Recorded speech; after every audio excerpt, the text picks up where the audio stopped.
أعوذ بالله من الشيطان الرجيم. بسم الله الرحمن الرحيم. يا أيها الناس اتقوا ربكم الذي خلقكم من نفس واحدة وخلق منها زوجها وبث منهما رجالا كثيرا ونساء واتقوا الله الذي تساءلون به والأرحام إن الله كان عليكم رقيبا. وآتوا اليتامى أموالهم ولا تتبدلوا الخبيث بالطيب ولا تأكلوا أموالهم إلى أموالكم إنه كان حوبا كبيرا. وإن خفتم ألا تقسطوا في اليتامى فانكحوا ما طاب لكم من النساء مثنى وثلاث ورباع فإن خفتم ألا تعدلوا فواحدة أو ما ملكت أيمانكم ذلك أدنى ألا تعولوا. وآتوا النساء صدقاتهن نحلة فإن طبن لكم عن شيء منه نفسا فكلوه هنيئا مريئا. ولا تؤتوا السفهاء أموالكم التي جعل الله لكم قياما وارزقوهم فيها واكسوهم وقولوا لهم قولا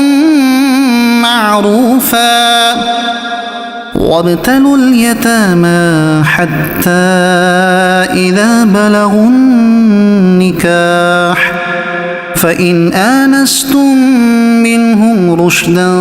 فادفعوا إليهم أموالهم ولا تأكلوها إسرافا وبدارا أن يكبروا. ومن كان غنيا فليستعفف ومن كان فقيرا فليأكل بالمعروف.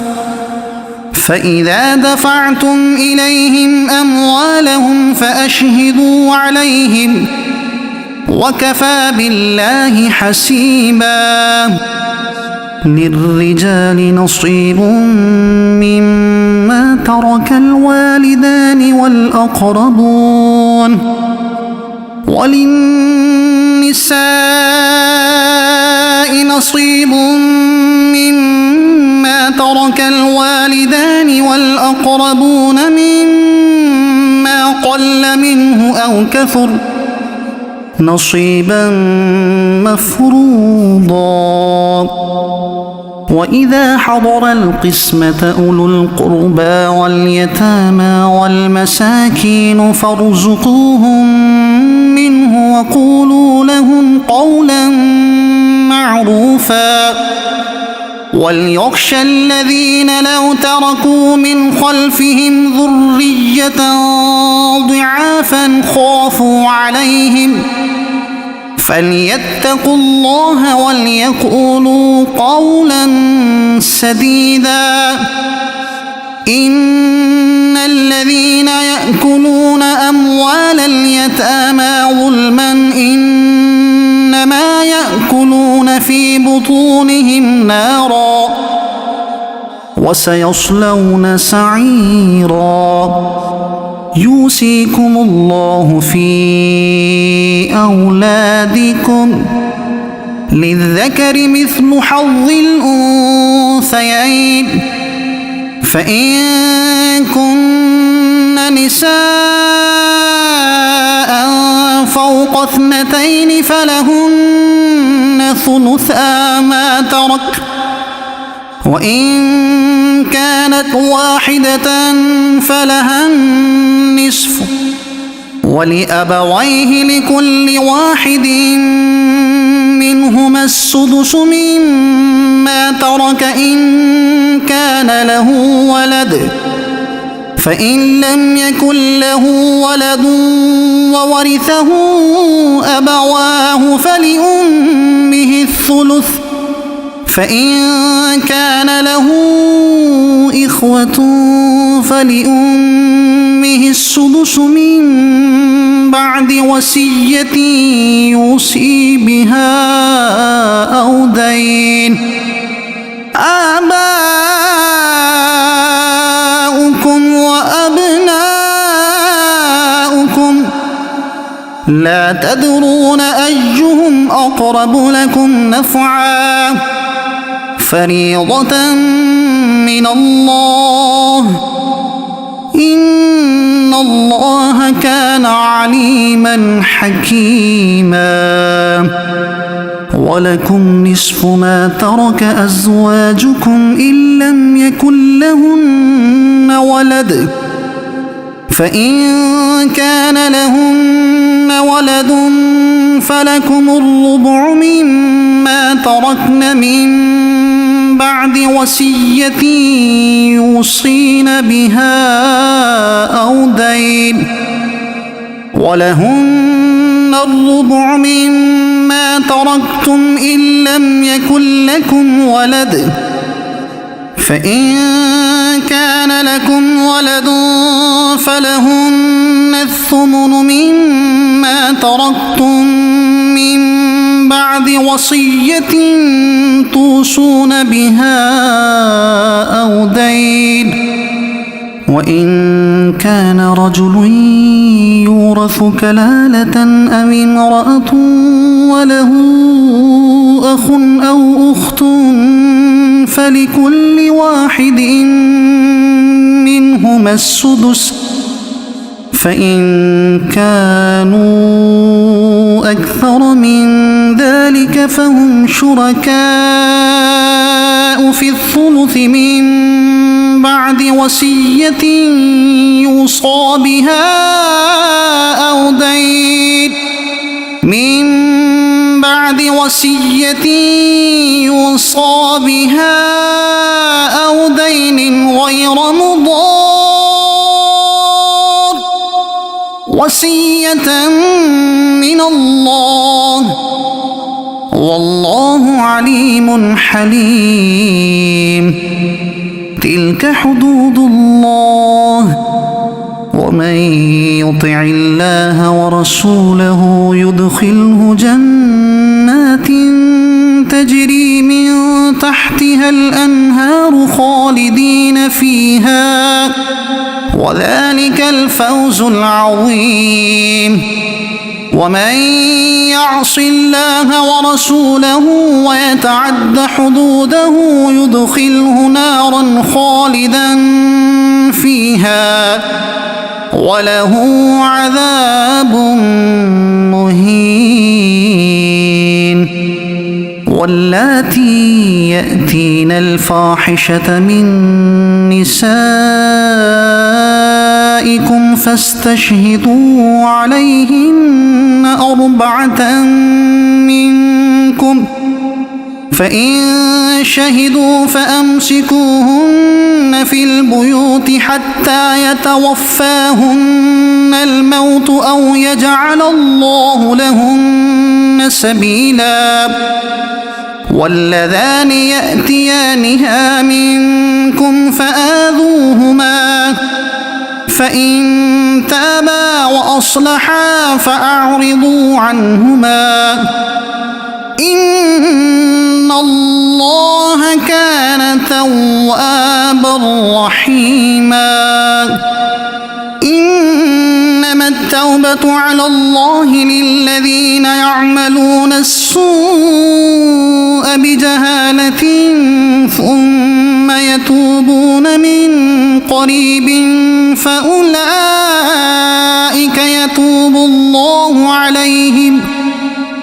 وكان الله عليما حكيما. وليست التوبة للذين يعملون السيئات حتى إذا حضر أحدهم الموت قال إني تبت الآن ولا الذين يموتون وهم كفار أولئك أعتدنا لهم عذابا أليما. يا أيها الذين آمنوا لا يحل لكم أن ترثوا النساء كرها ولا تعضلوهن لتذهبوا ببعض ما آتيتموهن إلا أن يأتين بفاحشة مبينة وعاشروهن بالمعروف فإن كرهتموهن فعسى أن تكرهوا شيئا ويجعل الله فيه خيرا كثيرا. وإن أردتم استبدال زوج مكان زوج وآتيتم إحداهن قنطارا فلا تأخذوا منه شيئا أتأخذونه بهتانا وإثما مبينا. وكيف تأخذونه وقد أفضى بعضكم إلى بعض وأخذن منكم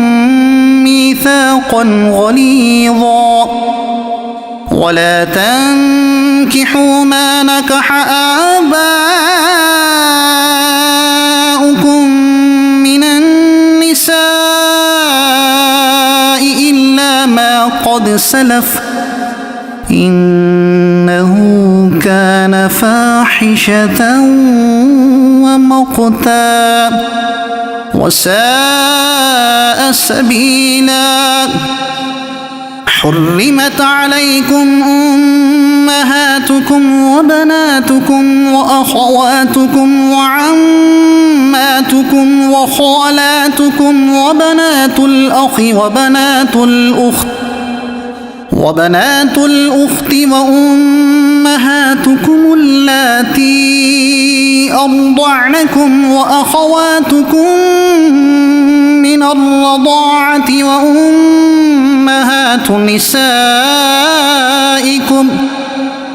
وأمهات نسائكم وربائبكم اللاتي في حجوركم من نسائكم اللاتي دخلتم بهن فإن لم تكونوا دخلتم بهن فلا جناح عليكم. وحلائل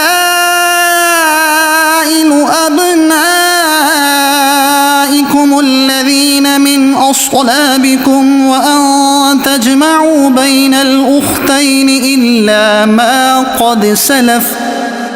إن الله كان غفورا رحيما.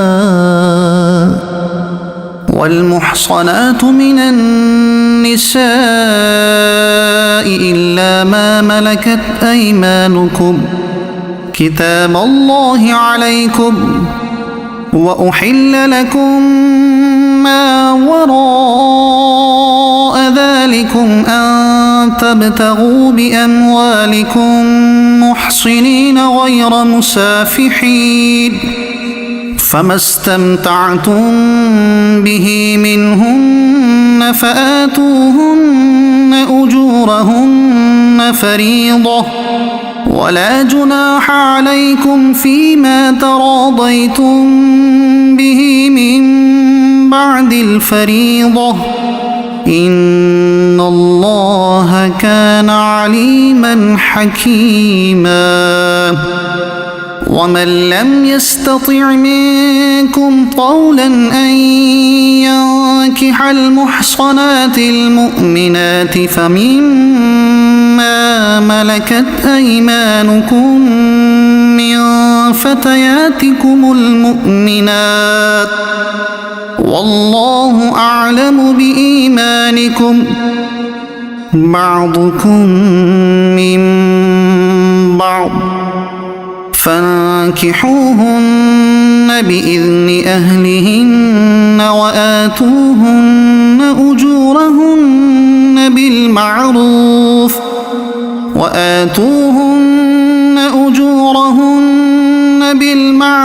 محصنات غير مسافحات ولا متخذات أخدان فإذا أحصن فإن أتين بفاحشة فعليهن نصف ما على المحصنات من العذاب ذلك لمن خشي العنة منكم وأن تصبروا خير لكم والله غفور رحيم يريد الله ليبين لكم ويهديكم سنن الذين من قبلكم ويتوب عليكم والله عليم حكيم والله يريد أن يتوب عليكم ويريد الذين يتبعون الشهوات أن تميلوا ميلا عظيما يريد الله أن يخفف عنكم وخلق الإنسان ضعيفا يا أيها الذين آمنوا لا تأكلوا أموالكم بينكم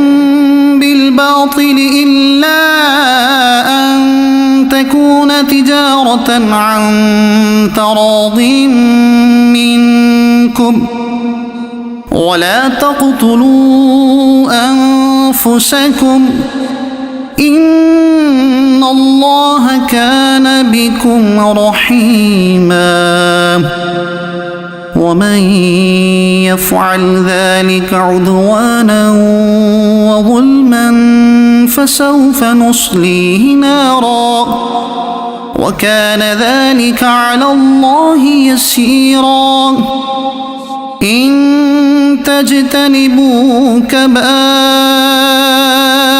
ما تنهون عنه نكفر عنكم سيئاتكم وندخلكم مدخلا كريما ولا تتمنوا ما فضل الله به بعضكم على بعض للرجال نصيب مما اكتسبوا وللنساء نصيب مما اكتسبن واسألوا الله من فضله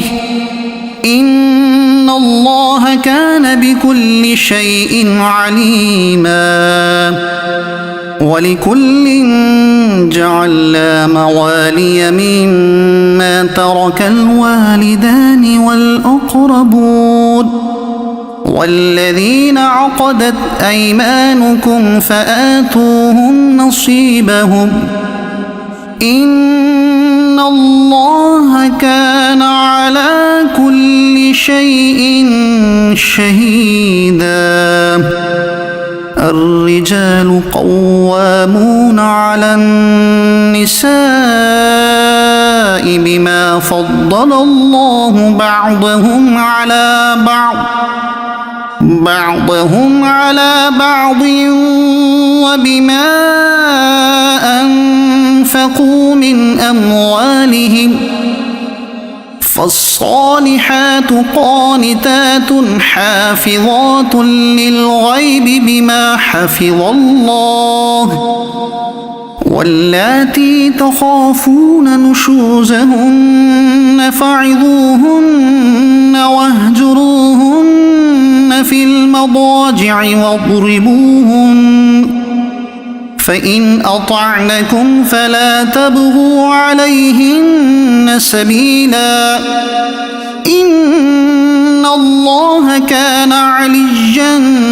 كبيرا وإن خفتم شقاق بينهما فابعثوا حكما من أهله وحكما من أهلها إن يريدا إصلاحا يوفق الله بينهما إن الله كان عليما خبيرا واعبدوا الله ولا تشركوا به شيئا وبالوالدين إحسانا وبذي القربى واليتامى والمساكين والجار ذي القربى والجار الجنب والصاحب بالجنب وابن السبيل وما ملكت أيمانكم إن الله لا يحب من كان مختالا فخورا الذين يبخلون ويأمرون الناس بالبخل ويكتمون ما آتاهم الله من فضله وأعتدنا للكافرين عذابا مهينا والذين ينفقون أموالهم رئاء الناس ولا يؤمنون بالله ولا باليوم الآخر ومن يكن الشيطان له قرينا فساء قرينا وماذا عليهم لو آمنوا بالله واليوم الآخر وأنفقوا مما رزقهم الله وكان الله بهم عليما إن الله لا يظلم مثقال ذرة وإن تك حسنة يضاعفها ويؤت من لدنه أجرا عظيما فكيف إذا جئنا من كل أمة بشهيد وجئنا بك على هؤلاء شهيدا يومئذ يود الذين كفروا وعصوا الرسول لو تسوى بهم الأرض ولا يكتمون الله حديثا يا أيها الذين آمنوا لا تقربوا الصلاة وأنتم سكارى حتى تعلموا ما تقولون ولا جنبا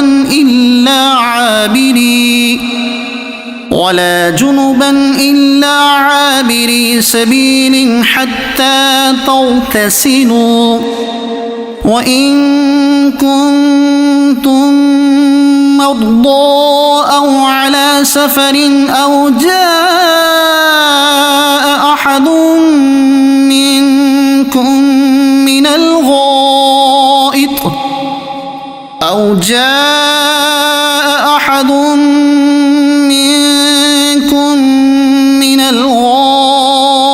أو لامستم النساء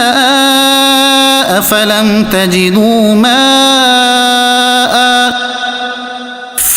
تجدوا ماء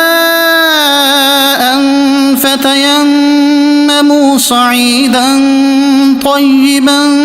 فامسحوا بوجوهكم وأيديكم إن الله كان عفوا غفورا. ألم تر إلى الذين أوتوا نصيبا من الكتاب يشترون الضلالة ويريدون أن تضلوا السبيل والله أعلم بأعدائكم وكفى بالله وليا وكفى بالله نصيرا. من الذين هادوا يحرفون الكلم عن مواضعه ويقولون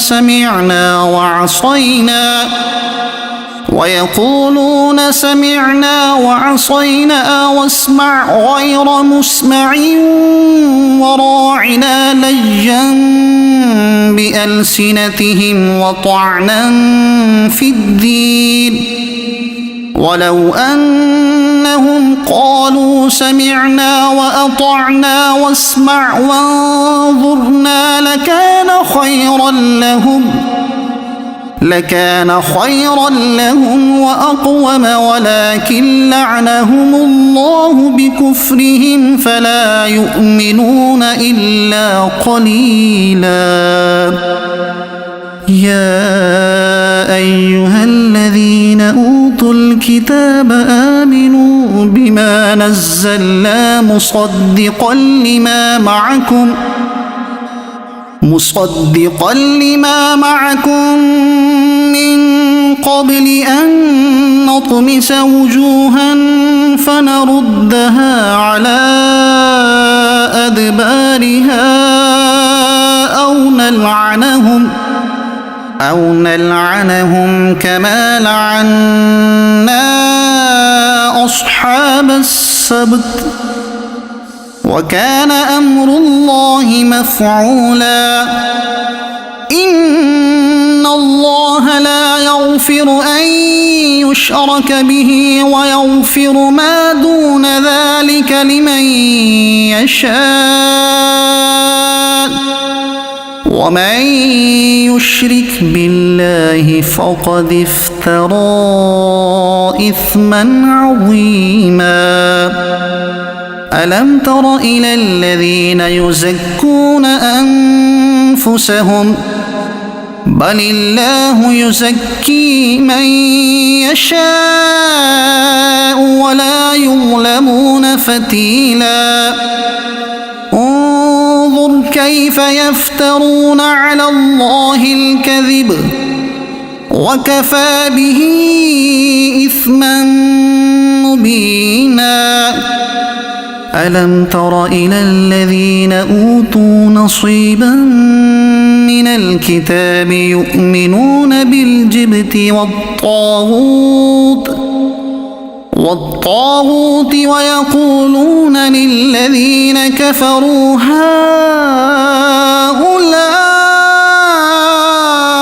أهدى من الذين آمنوا سبيلا. أولئك الذين لعنهم الله ومن يلعن الله فلن تجد له نصيرا.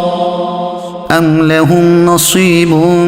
من الملك فإذا لا يؤتون الناس نقيرا.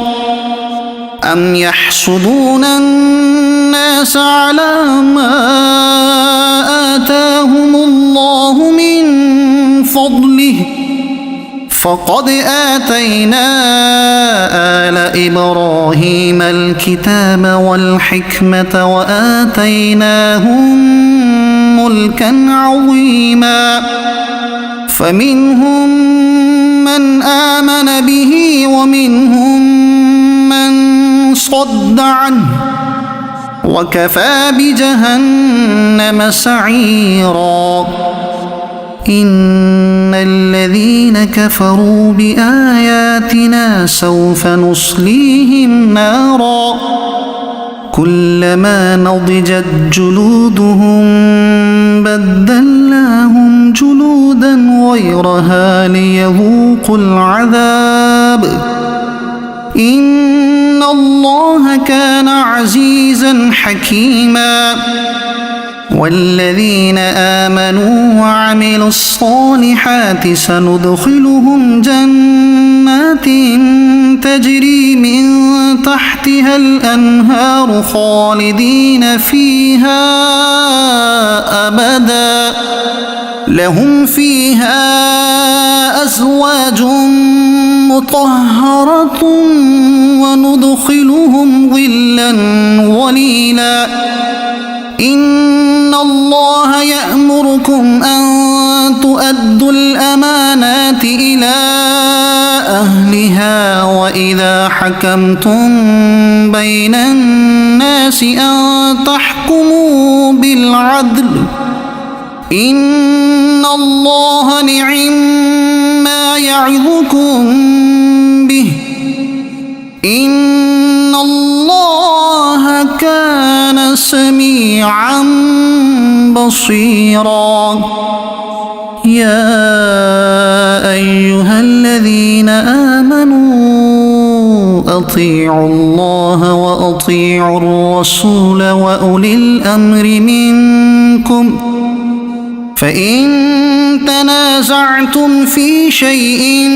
فردوه إلى الله والرسول إن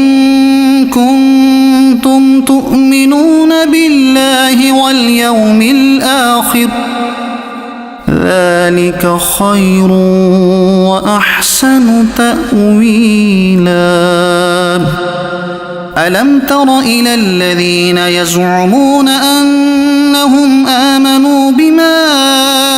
أنزل إليك وما أنزل من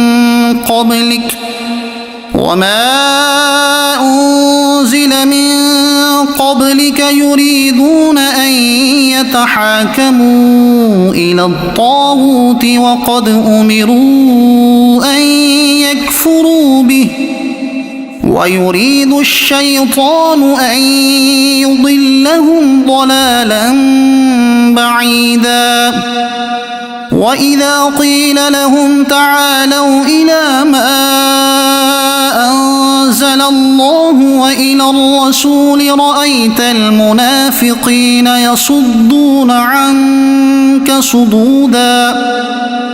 فكيف إذا أصابتهم مصيبة بما قدمت أيديهم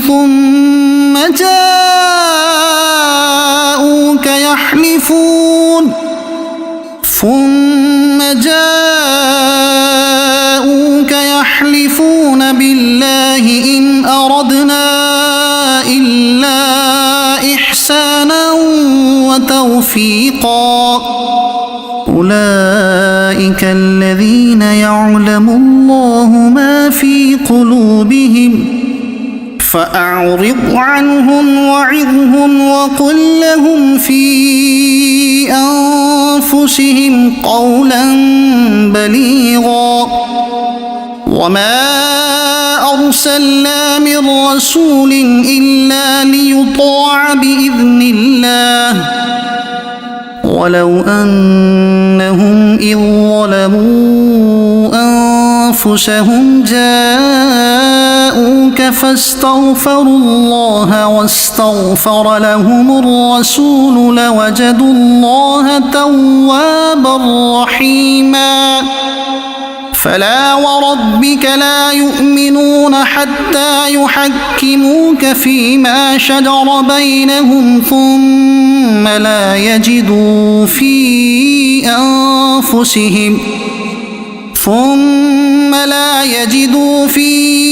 أنفسهم حرجا مما قضيت ويسلموا تسليما ولو أن إنا كتبنا عليهم أن اقتلوا أنفسكم أو اخرجوا من دياركم ما فعلوه إلا قليل منهم ولو أنهم فعلوا ما يوعظون به لكان خيرا لهم وأشد تثبيتا وإذا لآتيناهم من لدنا أجرا عظيما ولهديناهم صراطا مستقيما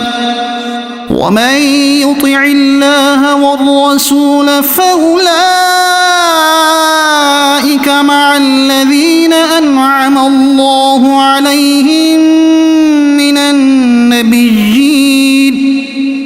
أنعم الله عليهم من النبيين والصديقين والشهداء والصالحين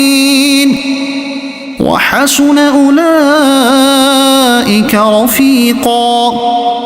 ذلك الفضل من الله وكفى بالله عليما يا أيها الذين آمنوا خذوا حذركم فانفروا ثبات أو انفروا جميعا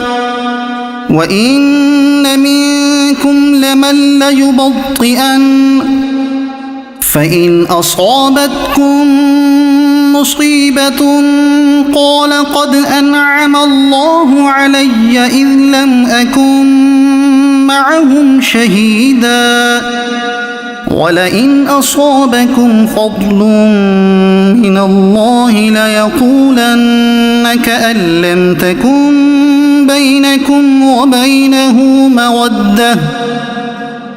لم تكن بينكم وبينه مودة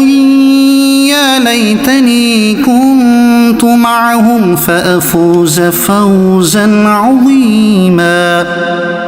فليقاتل في سبيل الله الذين يشرون الحياة الدنيا بالآخرة ومن يقاتل في سبيل الله فيقتل أو يغلب فسوف نؤتيه أجرا عظيما وما لكم لا تقاتلون في سبيل الله والمستضعفين من الرجال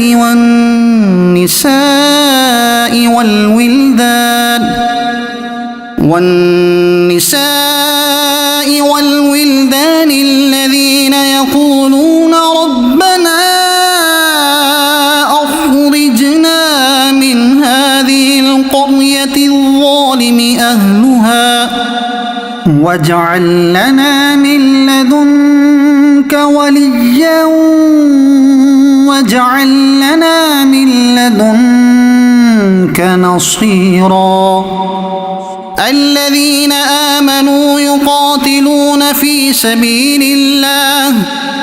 والذين كفروا يقاتلون في سبيل الطاغوت فقاتلوا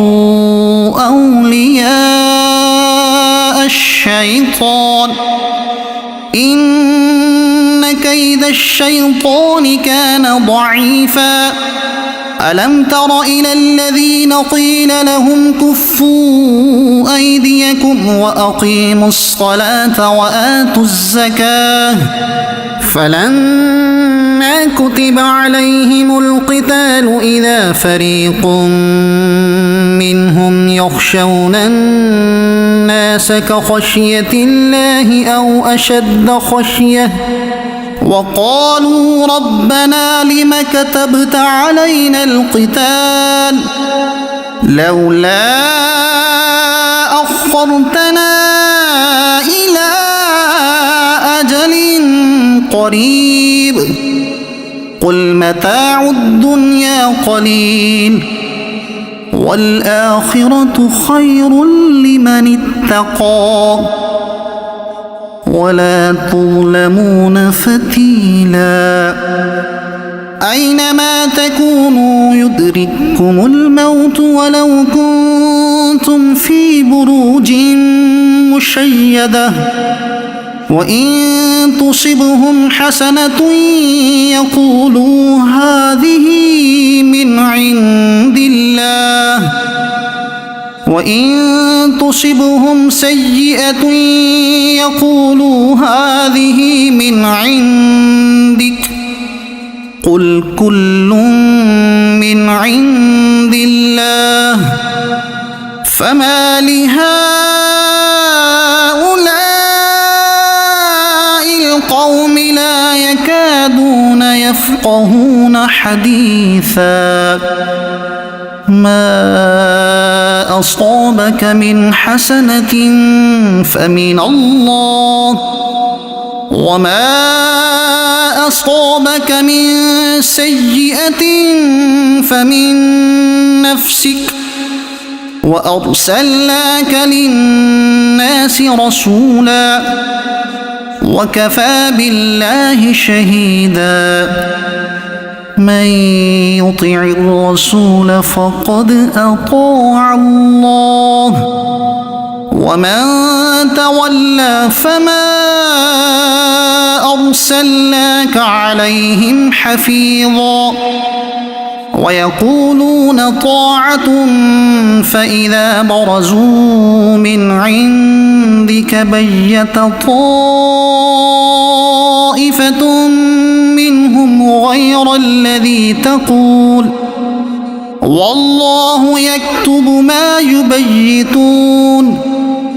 فأعرض عنهم وتوكل على الله وكفى بالله وكيلا أفلا يتدبرون القرآن ولو كان من عند غير الله لوجدوا فيه اختلافا كثيرا وإذا جاءهم أمر من الأمن أو الخوف أذاعوا به ولو ردوه إلى الرسول وإلى أولي الأمر منهم لعلمه الذين يستنبطونه منهم ولولا فضل الله عليكم ورحمته لاتبعتم الشيطان إلا قليلا فقاتل في سبيل الله لا تكلف إلا نفسك وحرض المؤمنين عسى الله أن يكف بأس الذين كفروا والله أشد بأسا وأشد تنكيلا من يشفع شفاعة حسنة يكن له نصيب منها ومن يشفع شفاعة سيئة يكن له كفل منها وكان الله على كل شيء مقيتا وإذا حييتم بتحية فحيوا بأحسن منها أو ردوها إن الله كان على كل شيء حسيبا الله لا إله إلا هو ليجمعنكم إلى يوم القيامة لا ريب فيه ومن أصدق من الله حديثا فما لكم في المنافقين فئتين والله أركسهم بما كسبوا أتريدون أن تهدوا من أضل الله ومن يضلل الله فلن تجد له سبيلا ودوا لو تكفرون كما كفروا فتكونون سواء فلا تتخذوا منهم أولياء حتى يهاجروا في سبيل الله فإن تولوا فخذوهم واقتلوهم حيث وجدتموهم ولا تتخذوا منهم وليا ولا نصيرا إلا الذين يصلون إلى قوم بينكم وبينهم ميثاق أو جاءوكم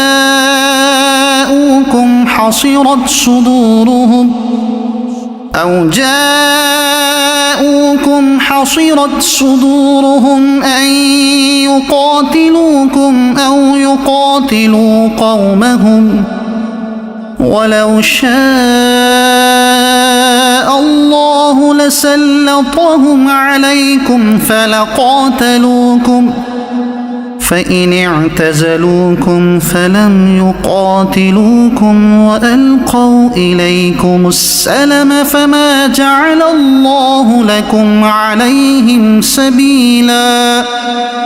ستجدون آخرين يريدون أن يأمنوكم ويأمنوا قومهم كلما ردوا إلى الفتنة أركسوا فيها فإن لم يعتزلوكم ويلقوا إليكم السلم ويكفوا أيديهم فخذوهم واقتلوهم حيث ثقفتموهم وأولئكم جعلنا لكم عليهم سلطانا مبينا وما كان لمؤمن أن يقتل مؤمنا إلا خطأ ومن قتل مؤمنا خطأ فتحرير رقبة مؤمنة ودية مسلمة إلى أهله إلا أن يصدقوا فإن كان من قوم عدو لكم وهو مؤمن فتحرير رقبة مؤمنة وإن كان من قوم بينكم وبينهم ميثاق فدية مسلمة إلى أهله وتحرير رقبة مؤمنة فمن لم يجد فصيام شهرين متتابعين توبة من الله وكان الله عليما حكيما ومن يقتل مؤمنا متعمدا فجزاؤه جهنم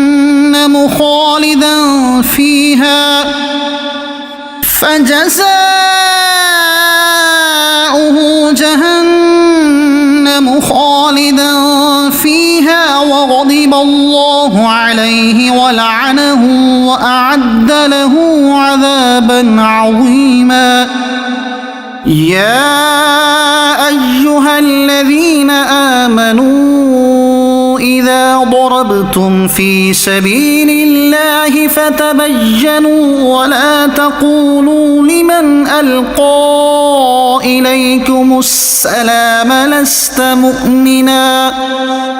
تبتغون عرض الحياة الدنيا فعند الله مغانم كثيرة كذلك كنتم من قبل فمن الله عليكم عليكم فتبينوا إن الله كان بما تعملون خبيرا. لا يستوي القاعدون من المؤمنين غير أولي الضرر والمجاهدون في سبيل الله بأموالهم وأنفسهم. فضل الله المجاهدين بأموالهم وأنفسهم على القاعدين درجة، وكلا وعد الله الحسنى. وفضل الله المجاهدين على القاعدين أجرا عظيما، درجات منه ومغفرة ورحمة، وكان الله غفورا رحيما. إن الذين توفاهم الملائكة ظالمي أنفسهم قالوا فيم كنتم؟ قالوا كنا مستضعفين في الأرض. قالوا ألم تكن أرض الله واسعة فتهاجروا فيها فأولئك مأواهم جهنم وساءت مصيرا. إلا المستضعفين من الرجال والنساء والولدان لا يستطيعون حيلة ولا يهتدون سبيلا، فأولئك عسى الله أن يعفو عنهم، وكان الله عفوا غفورا. ومن يهاجر في سبيل الله يجد في الأرض مراغما كثيرا وسعة، ومن يخرج من بيته مهاجرا إلى الله ورسوله ثم يدركه الموت فقد وقع أجره على الله، وكان الله غفورا رحيما. وإذا ضربتم في الأرض فليس عليكم جناح أن تقصروا من الصلاة إن خفتم أن يفتنكم الذين كفروا إن الكافرين كانوا لكم عدوا مبينا. وإذا كنت فيهم فأقمت لهم الصلاة فلتقم طائفة منهم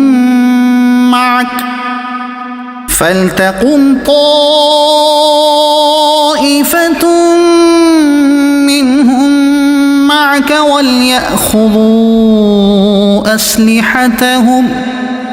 فإذا سجدوا فليكونوا من ورائكم ولتأت طائفة أخرى لم يصلوا فليصلوا معك وليأخذوا حذرهم وأسلحتهم. ود الذين كفروا لو تغفلون عن أسلحتكم وأمتعتكم فيميلون عليكم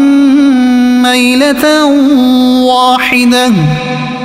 ولا جناح عليكم إن كان بكم أذى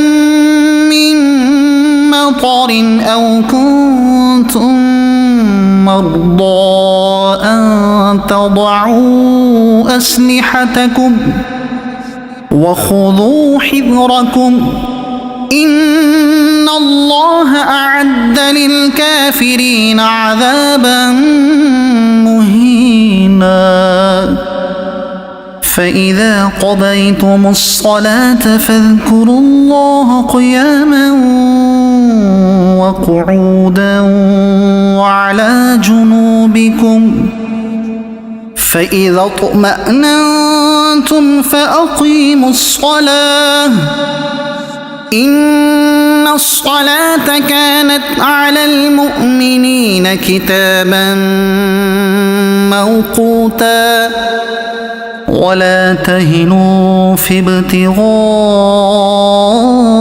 القوم إن تكونوا تألمون فإنهم يألمون كما تألمون وترجون من الله ما لا يرجون وكان الله عليما حكيما إنا أنزلنا إليك الكتاب بالحق لتحكم بين الناس بما أراك الله ولا تكن للخائنين خصيما واستغفر الله إن الله كان غفورا رحيما ولا تجادل عن الذين يختانون أنفسهم إن الله لا يحب من كان خوانا أثيما يستخفون من الناس ولا يستخفون من الله وهو معهم إذ يبيتون ما لا يرضى من القول وكان الله بما يعملون محيطا ها أنتم هؤلاء جادلتم عنهم في الحياة الدنيا فمن يجادل الله عنهم يوم القيامة أم من يكون عليهم وكيلا ومن يعمل سوءا أو يظلم نفسه ثم يستغفر الله يجد الله غفورا رحيما ومن يكسب إثما فإنما يكسبه على نفسه وكان الله عليما حكيما ومن يكسب خطيئة أو إثما ثم يرم به بريئا فقد احتمل بهتانا وإثما مبينا ولولا فضل الله عليك ورحمته لهمت طائفة منهم أن يضلوك وما يضلون إلا أنفسهم وما يضرونك من شيء وأنزل الله عليك الكتاب والحكمة وعلمك ما لم تكن تعلم وكان فضل الله عليك عظيما لا خير في كثير من نجواهم إلا من أمر بصدقة أو معروف أو إصلاح بين الناس ومن يفعل ذلك ابتغاء مرضات مرضات الله فسوف نؤتيه أجرا عظيما ومن يشاقق الرسول من بعد ما تبين له الهدى ويتبع غير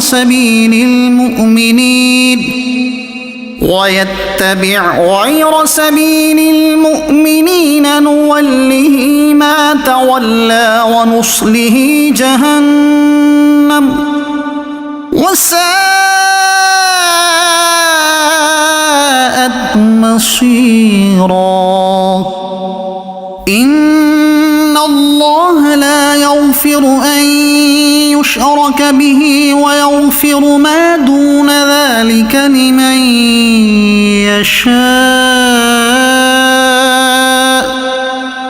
ومن يشرك بالله فقد ضل ضلالا بعيدا. إن يدعون من دونه إلا إناثا وإن يدعون إلا شيطانا مريدا لعنه الله وقال لأتخذن من عبادك نصيبا مفروضا ولأضلنهم ولأمنينهم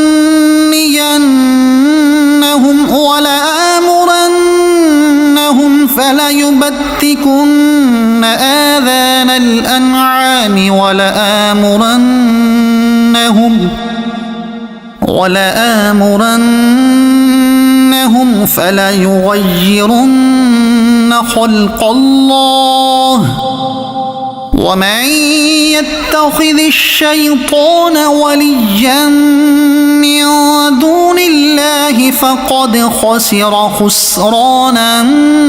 مبينا. يعدهم ويمنيهم وما يعدهم الشيطان إلا غرورا. أولئك مأواهم جهنم ولا يجدون عنها محيصا. والذين آمنوا وعملوا الصالحات سندخلهم جنات تجري من تحتها الأنهار خالدين فيها أبدا وعد الله حقا ومن أصدق من الله قيلا. ليس بأمانيكم ولا أماني أهل الكتاب من يعمل سوءا يجز به ولا يجد له من دون الله وليا ولا نصيرا. ومن يعمل من الصالحات من ذكر أو أنثى وهو مؤمن فأولئك يدخلون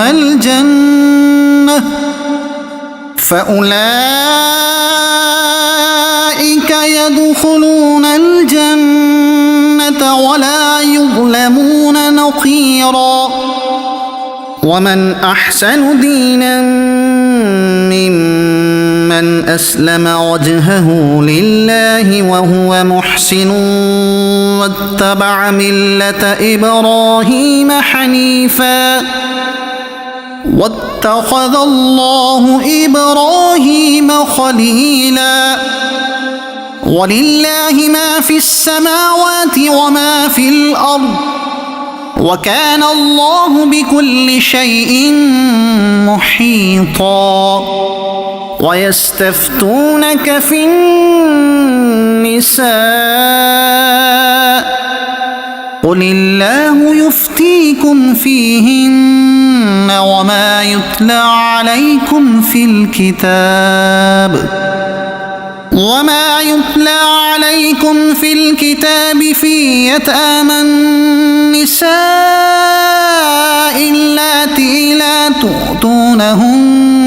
ما كتب لهن وترغبون أن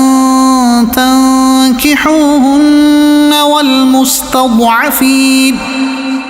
والمستضعفين من الولدان وأن تقوموا لليتامى بالقسط وما تفعلوا من خير فإن الله كان به عليما. وإن امرأة خافت من بعلها نشوزا أو إعراضا فلا جناح عليهما أن يصلحا بينهما صلحا والصلح خير وأحضرت الأنفس الشح وإن تحسنوا وتتقوا فإن الله كان بما تعملون خبيرا. ولن تستطيعوا أن تعدلوا بين النساء ولو حرصتم فلا تميلوا كل الميل فتذروها كالمعلقة وإن تصلحوا وتتقوا فإن الله كان غفورا رحيما. وإن يتفرقا يغن الله كلا من سعته وكان الله واسعا حكيما. ولله ما في السماوات وما في الأرض ولقد وصينا الذين أوتوا الكتاب من قبلكم وإياكم أن اتقوا الله وإن تكفروا فإن لله ما في السماوات وما في الأرض وكان الله غنيا حميدا. ولله ما في السماوات وما في الأرض وكفى بالله وكيلا. إن يشأ يذهبكم أيها الناس ويأت بآخرين وكان الله على ذلك قديرا. من كان يريد ثواب الدنيا فعند الله ثواب الدنيا والآخرة وكان الله سميعا بصيرا. يا أيها الذين آمنوا كونوا قوامين بالقسط شهداء لله ولو على أنفسكم أو الوالدين والأقربين إن يكن غنيا أو فقيرا فالله أولى بهما فلا تتبعوا الهوى أن تعدلوا وإن تلووا أو تعرضوا فإن الله كان بما تعملون خبيرا. يا أيها الذين آمنوا بالله ورسوله والكتاب الذي نزل على رسوله والكتاب الذي أنزل من قبل ومن يكفر بالله وملائكته وكتبه ورسله واليوم الآخر فقد ضل ضلالا بعيدا. إن الذين آمنوا كفروا ثم آمنوا ثم كفروا ثم ازدادوا كفرا لم يكن الله ليغفر لهم ولا ليهديهم سبيلا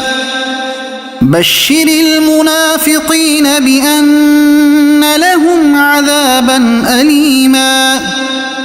الذين يتخذون الكافرين أولياء من دون المؤمنين أيبتغون عندهم العزة فإن العزة لله جميعا وقد نزل عليكم في الكتاب أن إذا سمعتم آيات الله يكفر بها ويستهزأ بها فلا تقعدوا معهم حتى يخوضوا في حديث غيره إنكم إذا مثلهم إن الله جامع المنافقين والكافرين في جهنم جميعا الذين يتربصون بكم فإن كان لكم فتح من الله قالوا ألم نكن معكم وإن كان للكافرين نصيب قالوا ألم نستحوذ عليكم ونمنعكم من المؤمنين فالله يحكم بينكم يوم القيامة ولن يجعل الله للكافرين على المؤمنين سبيلا إن المنافقين يخادعون الله وهو خادعهم وإذا قاموا إلى الصلاة قاموا كسالى يراءون الناس ولا يذكرون الله إلا قليلا مذبذبين بين ذلك لا إله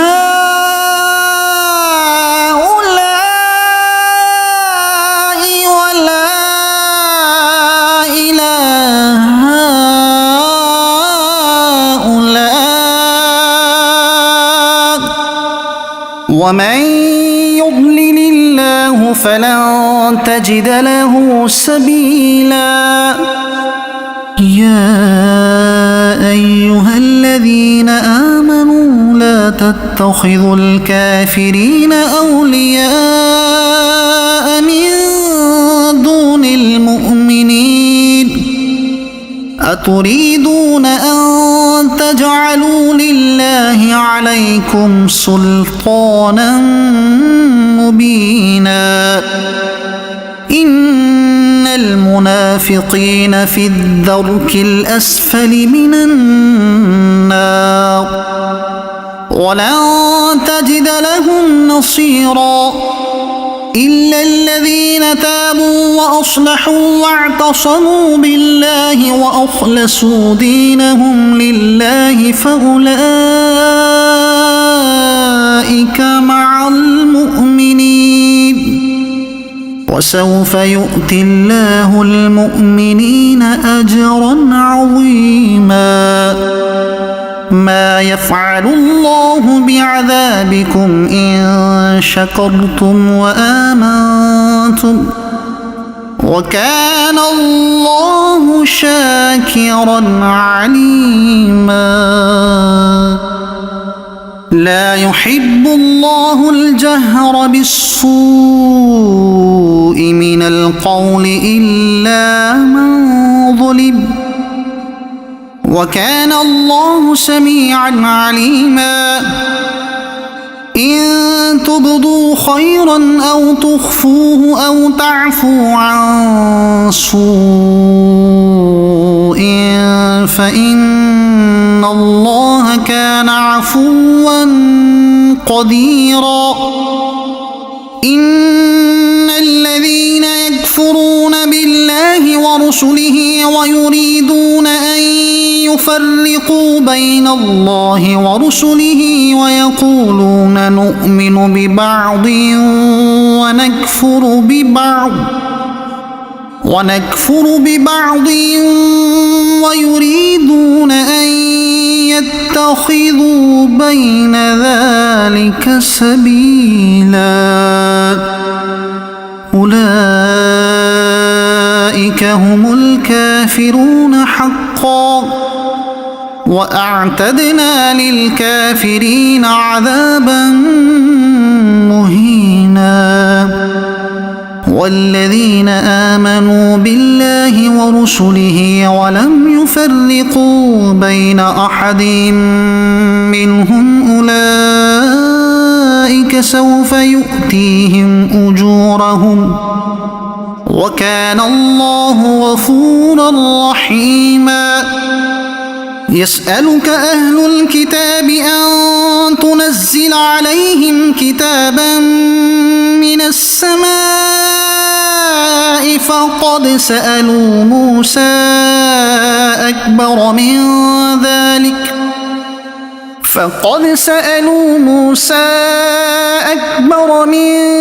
ذلك فقالوا أرنا الله جهرة فأخذتهم الصاعقة بظلمهم ثم اتخذوا العجل من بعد ما جاءتهم البينات فعفونا عن ذلك وآتينا موسى سلطانا مبينا. ورفعنا فوقهم الطور بميثاقهم وقلنا لهم ادخلوا الباب سجدا وقلنا لهم لا تعدوا في السبت وأخذنا منهم ميثاقا غليظا. فبما نقضهم ميثاقهم وكفرهم بآيات الله وقتلهم الأنبياء بغير حق وقولهم قلوبنا غلف بل طبع الله عليها بكفرهم فلا يؤمنون إلا قليلا. وبكفرهم وقولهم على مريم بهتانا عظيما وقولهم إنا قتلنا المسيح عيسى ابن مريم رسول الله وما قتلوه وما صلبوه ولكن شبه لهم وإن الذين اختلفوا فيه لفي شك منه ما لهم به من علم إلا اتباع الظن وما قتلوه يقينا بل رفعه الله إليه وكان الله عزيزا حكيما. وإن من أهل الكتاب إلا ليؤمنن به قبل موته ويوم القيامة يكون عليهم شهيدا. فبظلم من الذين هادوا حرمنا عليهم طيبات أحلت لهم وبصدهم عن سبيل الله كثيرا وأخذهم الربا وقد نهوا عنه وأكلهم أموال الناس بالباطل وأعتدنا للكافرين منهم عذابا أليما لكن الراسخون في العلم منهم والمؤمنون يؤمنون بما أنزل إليك وما أنزل من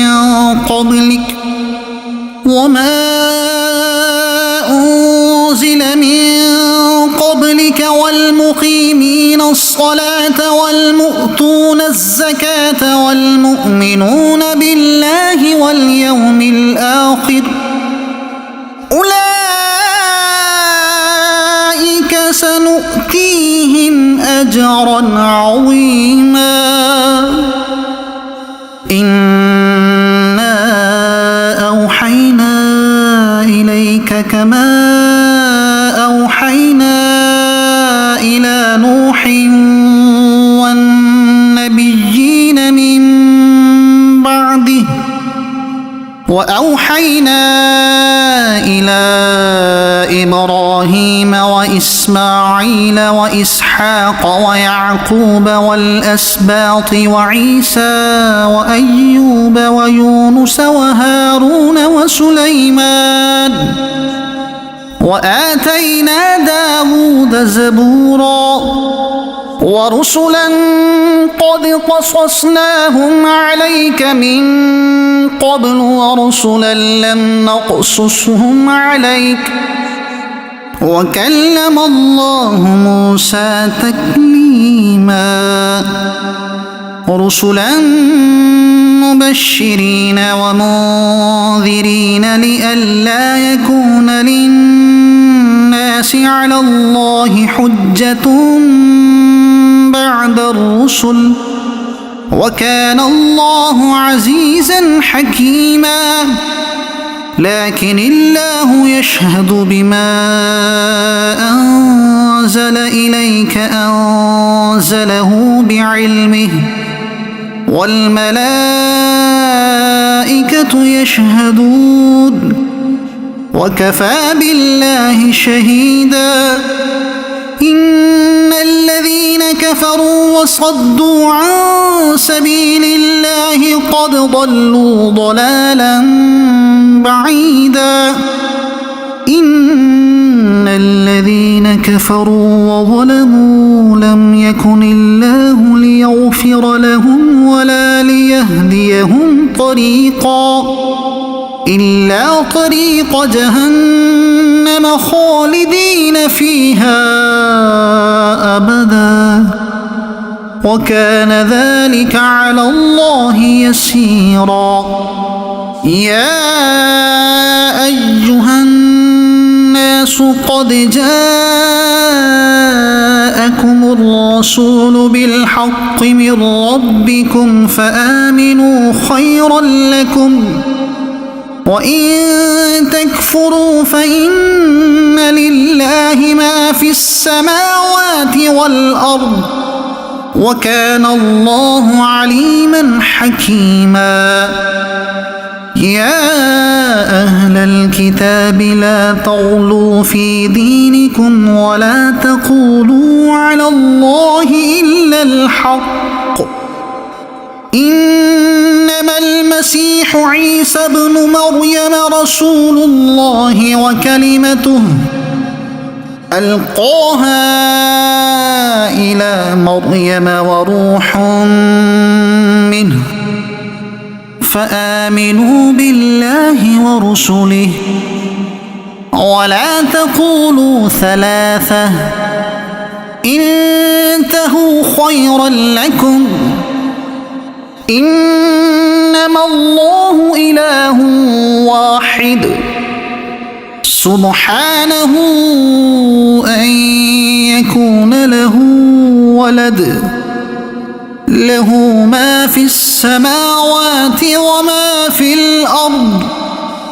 وكفى بالله وكيلا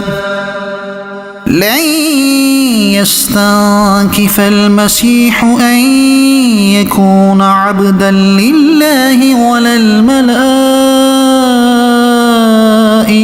المقربون المقربون ومن يستنكف عن عبادته ويستكبر فسيحشرهم إليه جميعا فأما الذين آمنوا وعملوا الصالحات فيوفيهم أجورهم ويزيدهم من فضله وأما الذين استنكفوا واستكبروا فيعذبهم عذابا أليما ولا يجدون لهم من دون الله وليا ولا نصيرا يا أيها الناس قد جاءكم برهان من ربكم وأنزلنا إليكم نورا مبينا فأما الذين آمنوا بالله واعتصموا به فسيدخلهم في رحمة منه وفضل ويهديهم إليه صراطا مستقيما يستفتونك قل الله يفتيكم في الكلالة إن امرؤ هلك ليس له ولد وله أخت فلها نصف ما ترك وهو يرثها إن لم يكن لها ولد فإن كانت اثنتين فلهما الثلثان مما ترك وإن كانوا إخوة رجالا ونساء فللذكر مثل حظ الأنثيين يبين الله لكم أن تضلوا